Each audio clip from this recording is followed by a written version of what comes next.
I just want to give a little bit of history about the Annabelle Chapel. Started as a member, as a charter member of the Preservation Society, which we formed in 1989.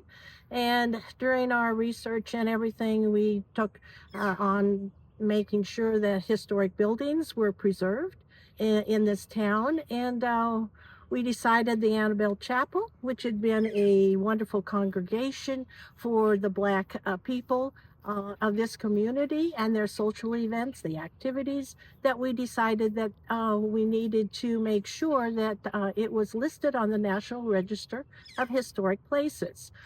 It earned its name from Annabelle because she was the one that organized the congregation down in the bottoms outside of New Haven. And during that time, then that she decided that they needed to build a building, and she went on horseback, collecting nickels and dimes from the white people of the community. And then with that money, they bought the lot here for $100. They had a building constructed in 1893 for $110. And after that time, it became a very, very, very important part of the community, especially the Black community. Another thing was that they did so many social activities, and there were 32 members at one time at its peak. And in 1905, when Annabelle died, they named it after her. So that's how it got the name Annabelle Chapel. And it was a congregation until 2006, when the last member passed away. After that time, we acquired the church in 2021, and our main goal now is restoration of it because we want to put it back in the community, have educational, social, and cultural activities here, and possibly house artifacts from the African American community in our surrounding area. Annabelle Chapel is very important to the people of New Haven. It represents what different cultures can do when they come together to make something good happen.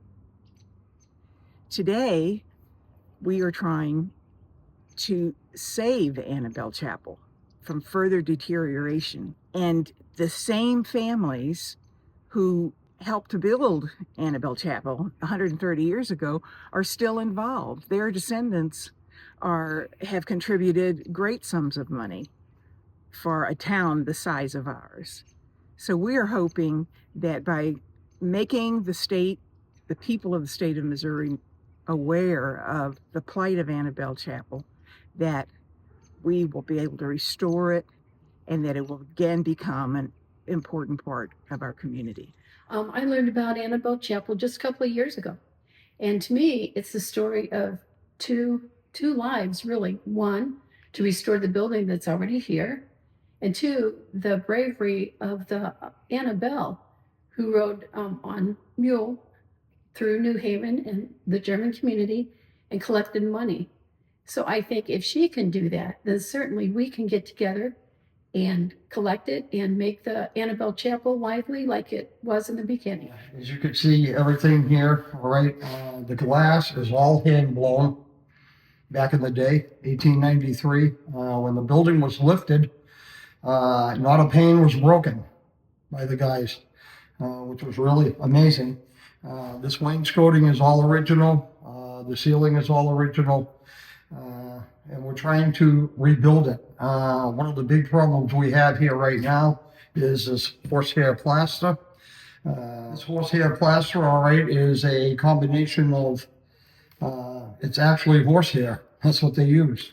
And they put a plaster over it, and that's how they made the walls. This was all done by trowel.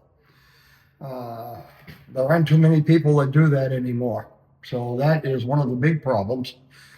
It's just a big project, but I think it's important to the community that we get this up and running inside and outside for future generations. The geometry of Annabelle is really interesting. It's not complicated, and it's really expressive. When Annabelle was constructed, though, it was built very economically, and they had used piers spaced incrementally along the perimeter of the structure. Over time, the piers on the west side subsided. They went in the ground. The whole structure started to lean this way. One thing that happened, we have put a continuous footing and foundation, concrete foundation underneath the structure. We've got a 4-foot high paved crawl space in which we're going to put the HVAC equipment and ductwork for the structure. Initially, the building only had a wood stove in this area over here. At some point after the building was constructed, a brick chimney was added over the tectum. So it was not original to the structure. So we wanted to take it out and make it as much like original as we could get. So we will add a restroom, however, back in it again, and we'll have a little history area up front to talk about the mementos that we have and the history of Annabelle. You know, I've been thinking about when history is recorded, how history really condenses time. There are some choices about what to keep and some choices about what doesn't fit in a history. And in this case, saving the Annabelle Chapel is something that the Preservation Society has taken on as important to include in the history of New Haven. It makes me happy and proud to know that because the whole history of this town that I grew up in is the way I'd like to see it written in the history books. My family moved here in the early 60s, about 1963, and so I've been close to members of this church and as neighbors, as family and friends through a decade plus now, half a century at this point. And so the fact that the Preservation Society has taken it on as a piece of our history worthy of saving, like I said, makes me feel happy and proud that we're taking this on.